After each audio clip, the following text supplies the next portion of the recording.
beri ijazah tentang Al-Fatihah ya, karena ini surat yang populer. Kalau saya ijazahi Quran 30 juz pasti sampean nggak hafal ya. Atau ijazah surat Baqarah, kalau mau Baqarah mau ijazahi surat Baqarah mau 2 juz setengah mau Mas Asep ya, Fatihah aja yang gampang ya. Nah, ya kulhu Fatihah ini paket ringan ini, tapi pahalanya apa? Besar. Ini beda ya, artinya selama ini mungkin Anda baca tapi monoton ya. Tapi ini saya bacakan teks aslinya tentang istilahnya itu mazaya itu kelebihannya Fatihah.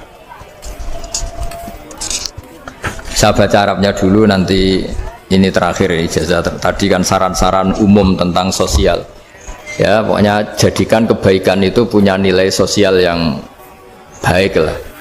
Jadi nanti orang yang nggak amanah nggak laku ya, calon bupati, gubernur, presiden yang nggak amanah juga nggak laku.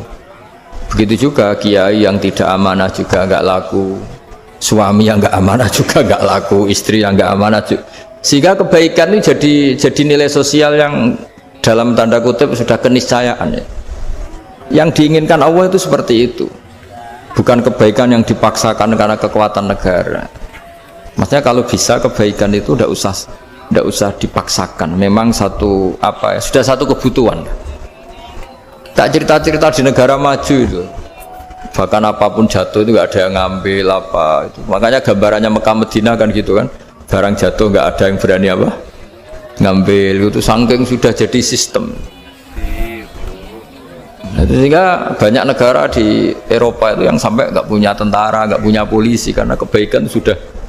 Nah kita kan masih capek, polisinya aja capek apalagi masyarakatnya, karena ya apa ya, kebaikan itu belum jadi nilai apa bersama. Nah kita selain ditopang negara, ada polisi, ada tentara, itu kita usahakan kebaikan itu jadi nilai apa bersama. Ya, tadi wa'tamiru bainakum bima'ruf. Dan kita punya reputasi yang bagus dalam bab ini. Saya masih ingat kecil saya itu yang jilbaban hanya keluarga kiai. Sekarang rata-rata masyarakat itu jilbaban. Dulu yang sekolah SMP, SMA itu jilbaban kadang dulu malah dilarang ya, harus sama seperti itu seragamnya. Sekarang sudah boleh dan nyaman. Lama-lama yang dapat simpatik ya yang pakai pakaian model tertutup seperti itu. Lama-lama gamane cara wong golek mantu ya golek yang seperti itu daripada yang blodor. Lama-lama jadi nilai bersama. Ya ingin saya seperti itulah. Di terminal juga sama. Orang mau makan cari warung yang kelihatan ada ayat kursinya, pakai jilbab, atau paling tidak dia nggak mungkin lah nyuguhkan yang tiren atau yang haram. Akan ada garansi sosial. Ada apa? Ada garansi apa? Sosial. Dengan penampilan yang soleh itu kan, masa iya nyuguhkan oplosan babi gitu misalnya itu. Jadi nilai sosial itu harus ya tadi harus benar-benar jadi nilai, sehingga negara biar gak capek-capek itu. Polisi juga gak capek kan, karena tugasnya corong Jawa mau ngawat-ngawati tok, tapi sudah tidak perlu tegang karena kebaikan sudah jadi nilai apa bersama. Ya, ingat-ingat ya ayatnya tadi, wa'tamiru bainakum bima'ruf. Jadi kebaikan itu harus jadi nilai bersama. Iktimar itu menjadi urusan bersama. Makanya kalau kita rapat besar disebut apa? Muktamar. Muktamar itu urusan bersama. Tadi imamnya sholat juga menopang Gojek karena nggak lama-lama nopang Grab, nopang Kernet, nopang penjaga Indomaret, penjaga bensin, pom bensin. Lah dia hanya punya waktu 5 menit terus imamnya baca Baqarah kan. Iya imamnya mursyid, mungkin dia tambah lama tambah dapat aplaus dari muhibbinnya, tapi makmumnya dia tambah lama tambah dapat penghormatan dari pecintanya, tapi kitanya wah khusyuk wali kan, dia dapat status naik lah. Kita yang sudah tidak ikut jadi wali diganggu apa pekerjaannya. Kalau ada imam seperti itu sampai mufaroqah saja, niat ya Allah sampai sini saja saya makmum orang itu, silakan orang itu punya urusan sendiri dengan jenengan ya sudah, atau salib saja apa ya, itu boleh. Kalau dalam fikih namanya apa? Mufaroqah. Mufaroqah itu niat, tapi kamu jangan langsung selonong mufaroqah, niat dulu pamit sama Allah bahwa sekarang mau mufaroqah. Ya, tapi ya jadi sholat yang aneh kan, imamnya masih rukuk, kamu terus sujud, terus apa-apa selesai ya. Mungkin dalam pandangan itu orang lain ini maksudnya makmum gimana ini kok begini. Tapi sudahlah Allah Maha tahu. Insya Allah dimaklumi. Ya saya baca tentang Fatihah ya, karena sampean pasti sering baca Fatihah. Supaya apa? Sekaligus jadi jimat lah gitu. Jadi kalau kamu sering di jalan-jalan yang mungkin sepi atau mungkin kan tidak semua teman Grab itu nasibnya bagus yang di Semarang Jogja. Mungkin yang di Kalimantan di Papua kan ada yang 10 kilo gak ketemu rumah, ya kan? Ya lihat di TV-TV itu kan kasihan kan. Sudah 10 kilo gak ketemu rumah, penumpangnya kewekar preman tuh kan. Ini makan orang enggak kan gitu. Kan ujiannya dua. Kalau penumpangnya cantik itu ya kecoba syahwat, kalau preman takut. Jadi orang itu selalu ujian itu. Sing sedengan itu kan jarang orang itu. Jadi kalau penumpangnya perempuan cantik ujiannya itu syahwat, kalau preman ujiannya ketakutan. Kalau orang yang lemah bawa uang ujiannya kamu ingin garong. Jadi hidup itu memang semuanya ujian. Liyabluwakum ayyukum ahsanu amala. Makanya saya sering ditanya oleh teman-teman, Gus, nah ujiannya kenal wong wedok elek piye? Sama. Kenal wong ayu ujiannya syahwat, kenal wong elek ujiannya ngenyek, itu sama-sama dosa. Syahwat ya dosa, ngenyek juga dosa. Elek keriting untune metu ya dosa ngomong gitu. Kadang-kadang orang berpikir enak kancanan wong elek gak dosa. Kata siapa? Kancanan wong elek itu ya dosa karena bawaannya ngenyek. Ngenyek itu menyepelekan itu. Makanya saya itu ya nggak mau berteman sampean. Nanti kan bawaannya ngenyek atau seneng ya tidak tahu. Ya sudah ada takdir saja kalau ketemu ya tak ulang ngaji gitu. Tapi ini ngaji terakhir, setelah ini ngaji biasa aja, tidak usah resmi gini. Ngaji kok resmi aneh. Pokoknya nanti suatu saat kalau pandemi sudah berlalu saya akan ngaji Rebona. Ini ngaji ini ngaji yang kurang bagus karena ngatur kiai kurang berkah ini. Nanti tapi ya lumayan lah masih mau ngaji. Ngaji kok tanggal ini jam ini. Sekarang suatu saat kamu tak panggil Mas Wahyu datang ke sini jam ini tidak mesti bisa. Mungkin pas ada acara apa, maaf ke sini pas ngecek pas apa. Jadi ya sudah tapi tak maafkan enggak apa-apa. Takdir ya. Tak bacakan supaya sampean tahu keramatnya bismillah. Nah sebelum saya bacakan bismillah Fatihah tak beritahu tentang ilmu tafsirnya karena ini penting sekali. Fatihah itu dawuhnya Allah, tentu itu dawuhnya Allah. Saya ulang lagi itu kalam Allah. Tapi yang sudah diberikan kesampaian ke kita semua.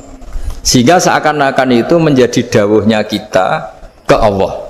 Jangan salah loh ya. Fatihah itu dawuh Allah tapi sudah diberikan ke kita. Sehingga posisi kita itu yang punya itu. Nah kenapa ini perlu dijelaskan? Karena nanti ada kalimat iyyaka na'budu wa iyyaka nasta'in. Kalau itu masih kalam Allah berarti Allah ngomong ke kamu, ngendikan ke kamu, kepadamu aku menyembah. Masa Allah menyembah kamu?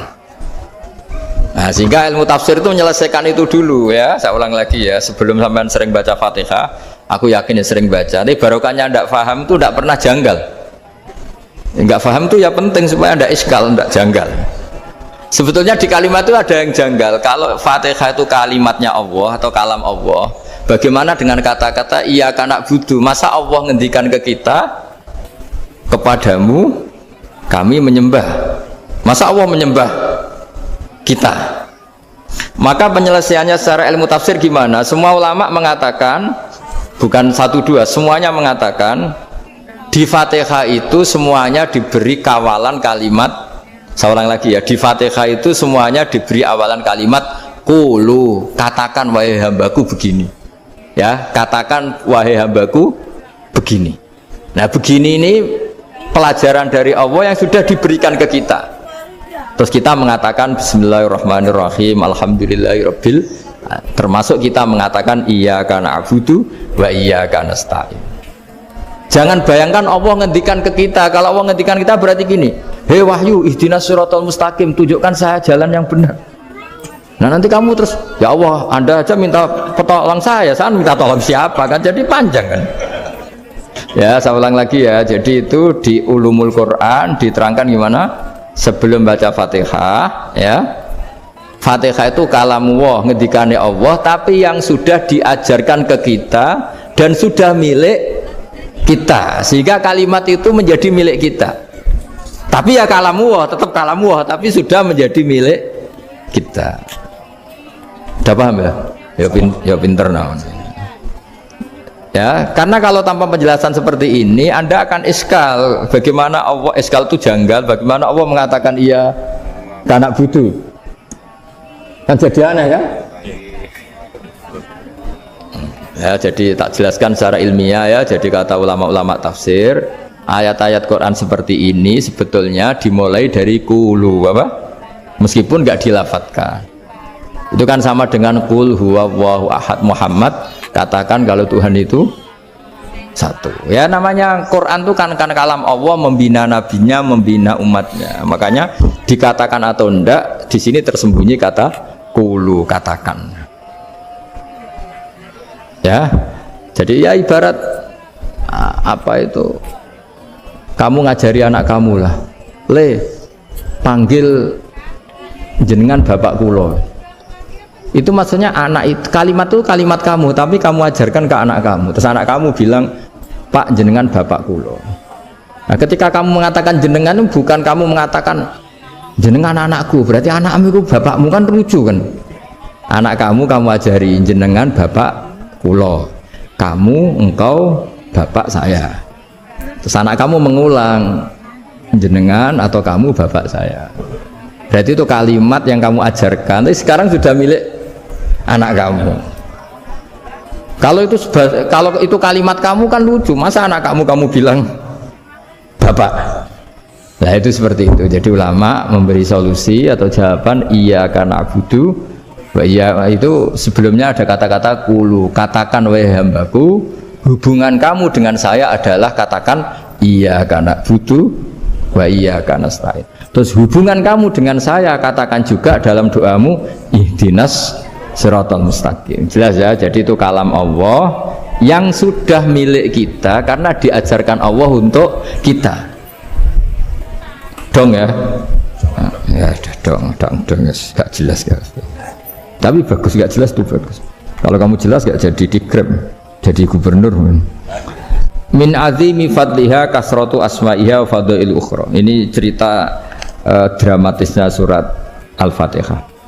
Qala Abu Hurairah radhiyallahu anhu inna iblisa ranna khina unzilat Al-Fatihah. Jadi iblis itu begitu kesakitan.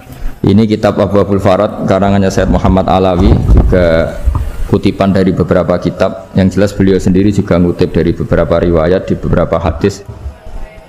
Halaman 123. Ketika Fatihah turun itu iblis kesakitan. Kayak orang sakit gigi lah, tersiksa sisanya karena turunnya surat apa? Al-Fatihah. Artinya kalau Anda baca Fatihah dijiwai, maka Anda melemahkan setan, melemahkan iblis. Wa qala Mujahid, khina unzilat Fatihatul kitab ronna fastama indahu asyayatin. Jadi ketika Fatihah itu turun, iblis itu terkapar lah kira-kira. Sampai dijenguk banyak setan. Jadi kemana di ICU lah kira-kira gitu kalau sekarang itu. Entah Covid entah enggak tahu, pokoknya di ICU sampai dijenguk banyak setan. Enggak tahu bawa apa enggak tahu, pokoknya dijenguk banyak setan. Nah nyangoni karena ini apa? Ketuanya apa? Pingsan, sakit. Jadi iblis itu sakit sampai dijenguk anak buahnya setan-setan. Ya semoga kalian semua tidak kenal setan. Kalau kenal berarti teman apa? Wa qalu misla dzalik wa qala lahum laisa mimma taquluna syai'un walakin unzilat suratun laisa ajru qailiha illa an harramahu alaihi nar jahannam. Saya ini bukan sakit fisik kata iblis. Kamu tidak usah jenguk saya, datangkan dokter terbaik, tidak usah. Saya ini tidak sakit fisik. Saya ini sakit karena ada surat yang diturunkan, yang pahala yang melafatkan surat itu pasti selamat dari neraka. Padahal misi terbesar saya ini supaya manusia masuk neraka. Sekarang punya tamengnya. Wah pusing kan? Ya seperti orang lah goda sampean, ternyata sampean setia, itu kan pusing. Nah ternyata tidak setia, itu yang akhirnya ribet kan itu. Jadi iblis itu cita-cita terbesarnya kan semua orang itu masuk neraka. Nah sekarang turun satu surat yang gara-gara surat itu siapapun yang baca dijamin selamat dari neraka. Jadi walakin unzilat suratun laisa ajru qailiha illa an harramahu alaihi nar jahannam. Karena jadi dia shock lah, kalau orang di Jawa itu bilang shock. Aduh sial nasib saya ini umat nggak bisa saya goda lagi karena punya tamengnya tadi punya. Qad batala kaidukum wa makrukum. Rekayasa kalian sekarang itu tidak ada gunanya semua. Nah, ini alhamdulillah di Indonesia kelihatan kan banyak yang miskin, banyak yang susah. Tapi selagi mereka masih sholat, tuh keinginan mencari halal tuh masih tinggi. Kayak apa kita di tengah kota, jauh dari anak istri, jauh dari tetangga.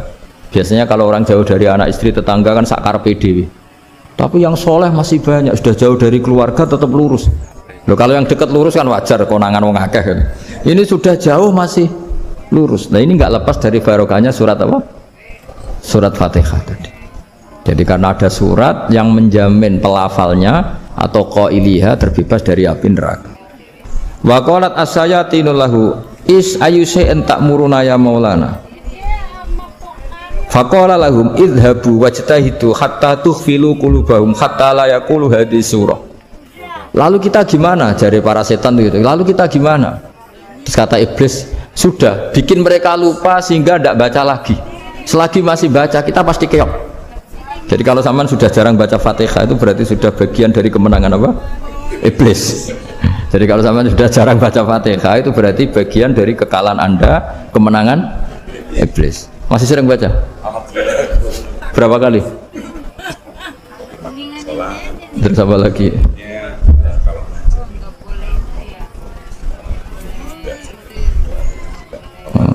Kok 5 kali tok itu? Berarti pas sholat fardu tok itu? Enggak 5 kali itu, mendingan itu 17. Kamu itu ngitungnya jangan 5 ini.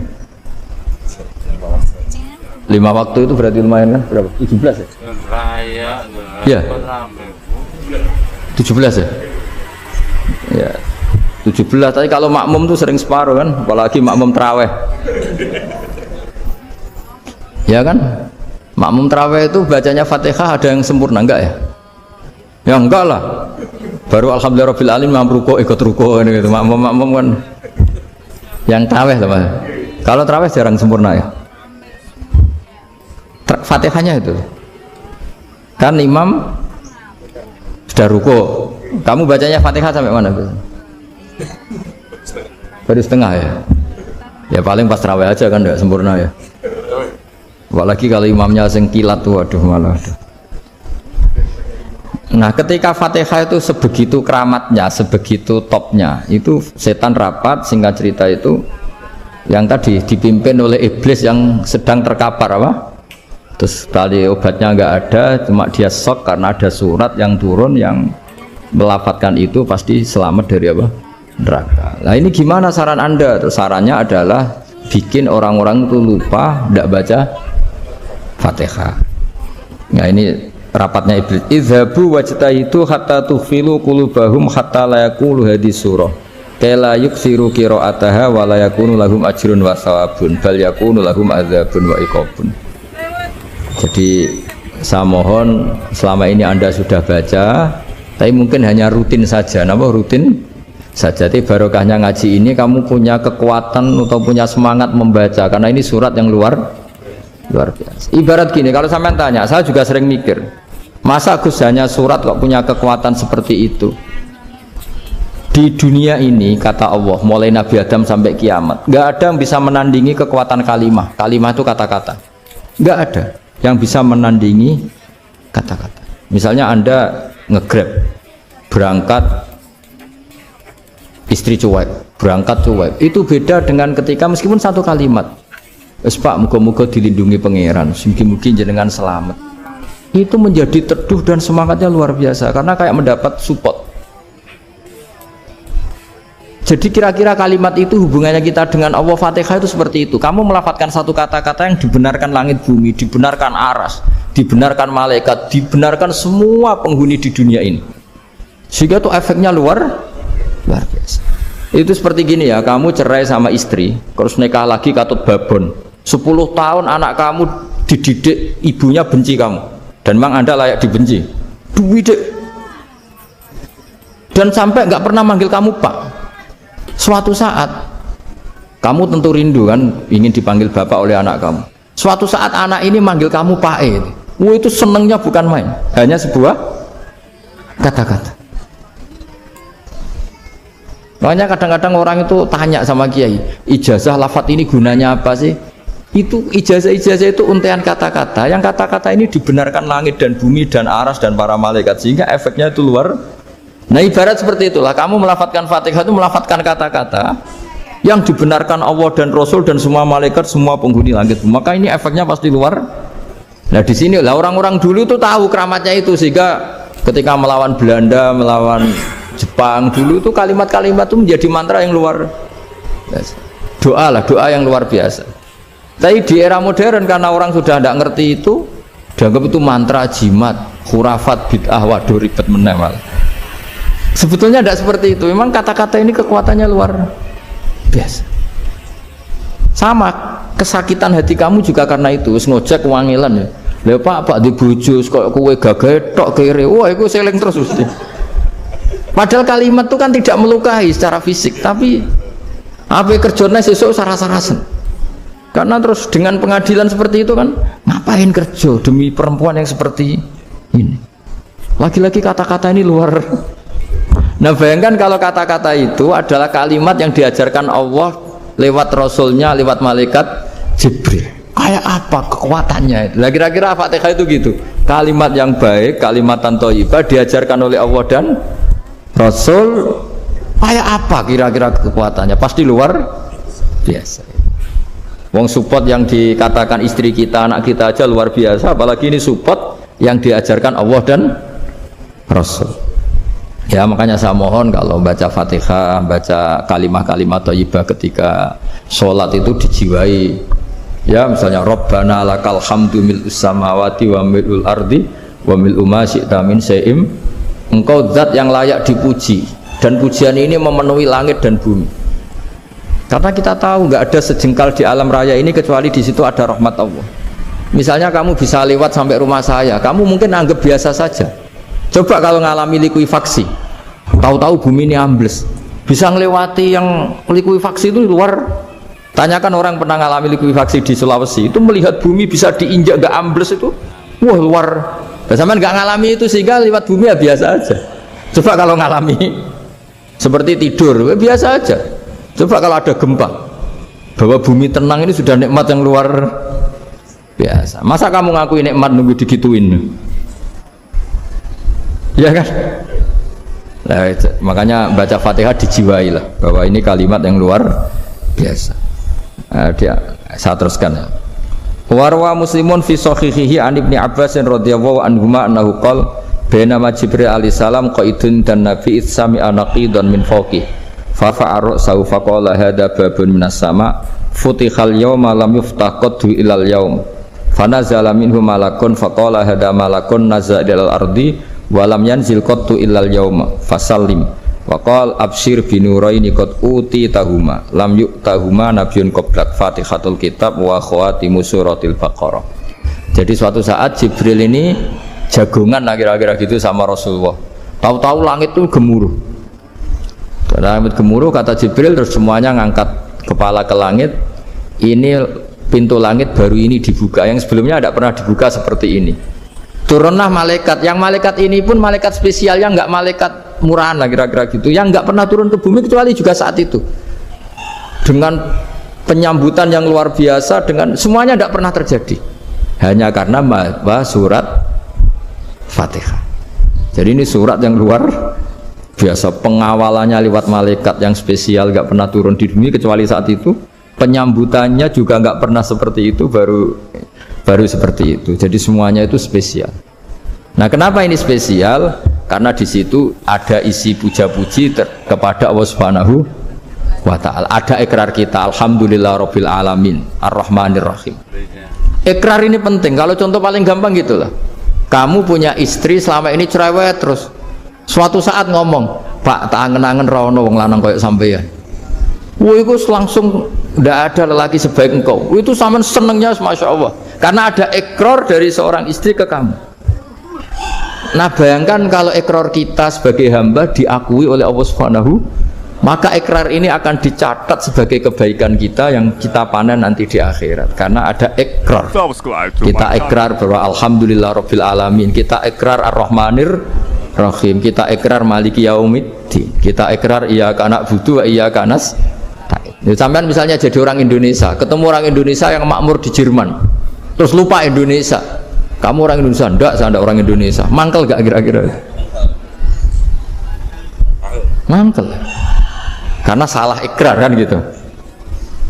Ya jadi saya mohon jangan anggap kalimat itu hal yang biasa, tapi luar biasa. Nggih, ngoten mawon. Assalamualaikum warahmatullahi wabarakatuh.